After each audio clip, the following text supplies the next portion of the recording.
Anggaran dana pendidikan dipangkas, gimana ya nasib guru honorer dan juga para anak bangsa?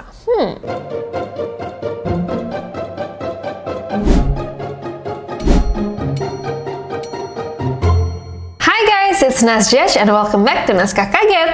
Kondisi pendidikan yang menurut aku juga nggak bagus-bagus amat nih sekarang. Banyak sekolah yang masih bermasalah, gaji guru honorer yang sangat rendah, kualitas pendidikan yang tidak merata, sampai upaya ini semua juga tidak menghasilkan hasil yang memuaskan. Jadi, komitmen pemerintah untuk menjadikan pendidikan menjadi prioritas itu sekarang dipertanyakan. Apalagi setelah anggaran pendidikan dipangkas 8 triliun rupiah. Pemotongan ini adalah bagian dari kebijakan efisiensi anggaran dari pemerintahan yang sekarang. Namun, kebijakan ini juga menghasilkan kekhawatiran terhadap beberapa program penting yang terdampak. For your information, situasi pendidikan Indonesia itu pastinya tidak baik-baik saja. Banyak sekali masalah yang ada, dari sertifikasi guru, kesejahteraan guru, serta ketersediaan sekolah yang belum merata. Anggaran pendidikan yang tadinya senilai 33,5 triliun rupiah akan dipangkas untuk menjadi 25,5 triliun rupiah. Dan katanya, alokasi ini akan difokuskan untuk makan bergizi gratis.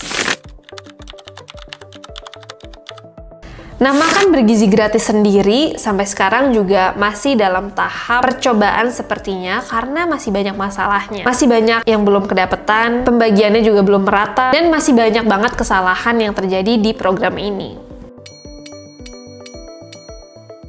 Kita bisa lihat lah itu semua di sosial media, dari makanan yang basi lah, dari masalah pembayaran dengan mitra yang bekerja sama, dan lain sebagainya. Nah, pengurangan anggaran itu sebesar 8 miliar itu sebenarnya udah dibagi-bagi gitu, apa yang harus dikurangin. Mungkin aku bacakan aja listnya, dan di sini ada persenannya. Ini termasuk pemangkasan dana untuk alat tulis kantor, percetakan dan souvenir, sewa gedung, kendaraan dan peralatan, belanja-belanja lainnya, kegiatan seremonial, perjalanan dinas, kajian dan analisis, jasa konsultan, rapat seminar dan sejenisnya, honor output kegiatan dan jasa profesi, infrastruktur, diklat dan bimtek, peralatan dan mesin, lisensi aplikasi, bantuan pemerintah, dan juga pemeliharaan dan perawatan. Menurut aku pribadi, ini masih make sense untuk hal-hal lainnya yang menurut aku bisa dipangkas, tapi kurang make sense ketika kita udah ngomongin infrastruktur yang harus dikurangin pengeluarannya, karena kita masih butuh banyak banget sekolah di negeri ini. Jadi untuk dikurangin itu kayaknya kurang make sense.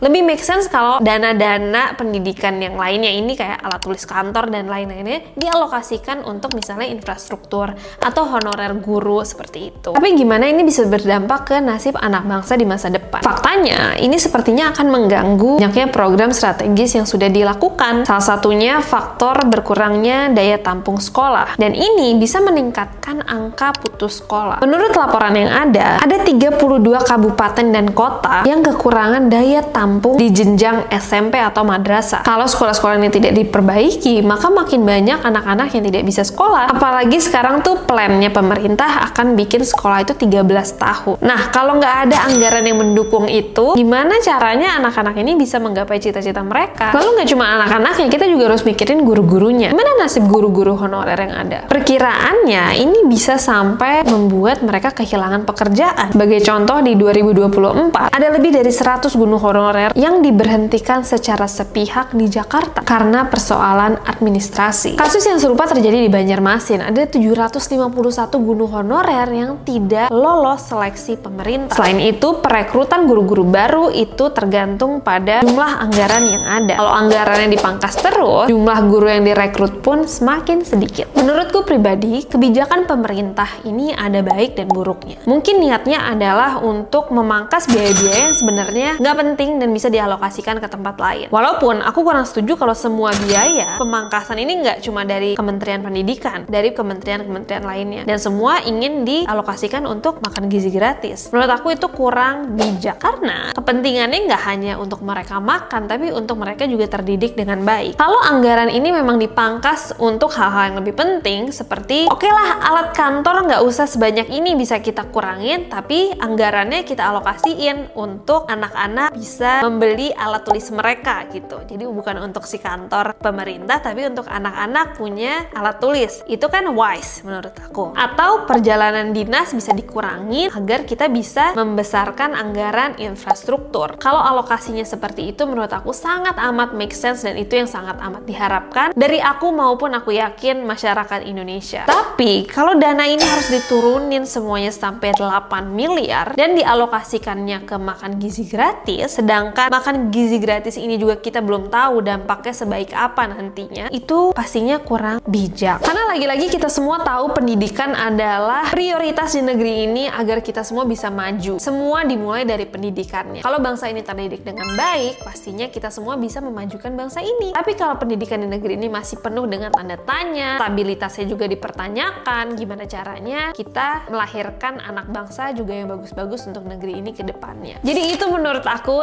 and I really want to know what you guys think about it. Boleh banget komen di bawah, kita diskusi, atau kalian punya perspektif lain, boleh banget komen di bawah. Jangan lupa juga untuk like, comment, subscribe, do all of those stuff, and also follow me on my social media platform semuanya @nasjudge, and I'll see you guys next time. Bye!